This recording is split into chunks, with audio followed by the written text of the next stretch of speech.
Freddie came in one day. He had it written completely down on the backs of telephone books. He had every harmony written, and I think he had the entire thing mapped out mentally. He knew exactly how he wanted it to sound. So that is one song really but it belonged to him. Half the time we didn't really quite know what the totality of what it was going to be when we were playing it. So, I mean, that was amazing. There were enormous harmonies in there, and he really had most of it in his head beforehand. He came in a lot of the time, Freddie, with little notes written out. And by notes, I mean he would write the names of all the notes in patterns if he had the harmonies that he'd worked out on the piano. And he had a structure. He was very into preparation in those days. It changed later on. He was much more instinctive later on. But in those days, he would have everything in his head and on these little pieces of paper.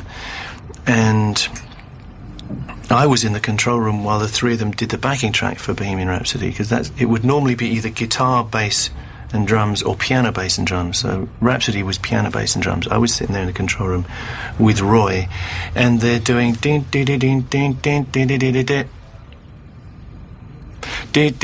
all these little gaps, and it was pretty hard for us to figure out what on earth he had in mind. But he said, "Oh no, this is the operatic bit. This is this bit. This is the big rock bit," and gradually it took shape. It was quite a mammoth task because it was basically done in three definite sections and just pieced together, and each one required a lot of concentration. The opera section in the middle was the most taxing, I think, because we wanted to recreate a sort of huge operatic sort of harmony section between just the three of us, and that involves a lot of multi-tracking and things. And I think between the three of us, we sort of we recreated a sort of 160 to 200 piece choir effect between just the three of us, as Brian and Roger and myself. There's a tremendous range of harmonies, yes. And it involves doing it again and again and again and again to make it sound bigger and bigger and bigger. Mm.